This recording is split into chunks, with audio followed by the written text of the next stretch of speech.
اگر ہندو بھی غوث پاک پر اعتماد کر لے تو میرا غوث ہندوؤں کو بھی ضائع نہیں ہونے دیتا، ان کی آس بھی ٹوٹنے نہیں دیتا۔ آپ کو پتا ہے راجہ رنجیت سنگھ کی حکومت کا دور ہے، راجہ رنجیت سنگھ کی حکومت کا دور ہے، دور حکومت ہے رنجیت سنگھ کا، اور اس وقت ایسا محبتوں کا ماحول تھا کہ اللہ اکبر، ہندو مسلمان ایک بستی میں رہتے، اور پھر اللہ اکبر مسلمانوں کے یہاں اگر کوئی فنکشن ہوتا وہ ہندوؤں کو شامل کرتے، اسی طرح اللہ اکبر مسلمانوں کے بہت سارے معاملات ان ہندوؤں کو پتا چلتے کہ یہ کر کیا رہے ہیں۔ اللہ اللہ، راجہ رنجیت سنگھ کا دور ہے، اس دور کے اندر ایک خاتون تھی مسلمان، اور اس کے پڑوس میں ایک ہندو عورت رہتی تھی۔ اللہ اکبر، لوگ کہتے وہ ہندو بہن رہتی تھی۔ اللہ اللہ، اور جب بھی ہر مہینے 11ویں شریف ہوتی تو 11ویں میں وہ خاتون اپنی اس ہندو سہیلی کو، پڑوسن کو جو ہے شامل کرتی، تو وہ بہن پوچھتی کہ آخر یہ 11ویں کیا ہے، تو اس مسلمان عورت اس کو بتاتی کہ ہمارے بڑے پیر صاحب ہیں، بغداد کے تاجدار، ولیوں کے سلطان، جنہوں نے مردے زندہ کیے، یہ کیا وہ کیا، ساری چیزیں۔ اب قادری سے کوئی پوچھے تو وہ چپ رہے گا؟ یا اللہ، ہم تو کہتے ہیں کوئی چھیڑ کر تو دیکھے۔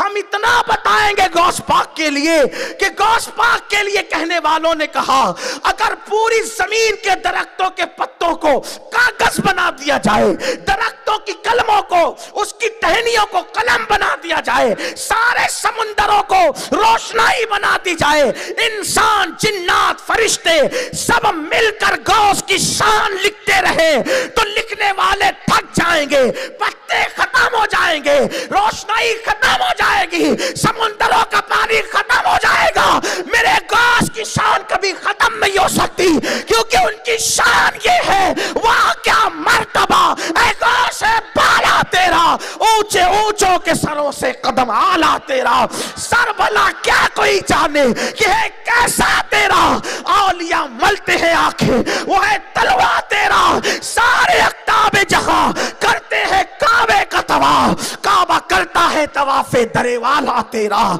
غوث وہ ولی ہے، کعبہ جس کے گھر کا طواف کرنے آتا ہے، کعبہ جس کی چوکھٹ پہ آتا ہے، وہ غوث العظم دستگیر کی شان۔ لوگ کہتے ہیں کیا کعبہ بھی آ سکتا ہے؟ میں نے کہا میں تجھ سے بات ہی نہیں کر رہا۔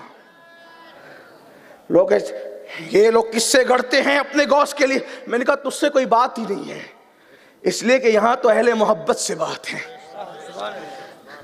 جب ہم کہتے ہیں نا کعبہ طواف کرتا ہے غوث کی چوکھٹ کا، لوگ کہتے ہیں ایسا ہو سکتا ہے، محبت والے کہتے ہیں اس سے بڑی بات ہو سکتی ہے، اس سے بڑی بات ہو سکتی ہے۔ ہاں، ارے غوث تو غوث ہے۔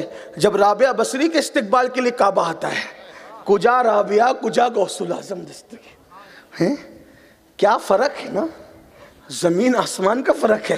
رابعہ بہت بڑی خاتون ہے، لوگوں نے ان کو آدھی قلندر کہا ہے، لیکن ہم کہتے ہیں میرے غوث نے، میرے امام نے کہا، کیا کہا پتہ ہے؟ امام کہتے ہیں سر بھلا کیا کوئی جانے کہ ہے کیسا تیرا، اولیاء ملتے ہیں آنکھیں، کیسے ملتے ہیں؟ اولیاء ملتے ہیں آنکھیں کیسے؟ وہ ہے تلوہ تیرا، جس کے تلوے سے ولی آنکھیں ملے وہ غوث پاک ہے نا۔ لوگ ان کو ذرا سمجھے تو سے، غوث اعظم کا نام لیتے لیتے لوگ ولی ہو گئے۔ حضور محدث اعظم کی چوچوی نے فرمایا تھا، سرکار محدث اعظم کی چوچوی فرماتے ہیں یا غوث کہتے کہتے ہو جاتے ہیں غوث، خواجگی مل جاتی ہے، خواجہ کا دم بھر کے تو دیکھ،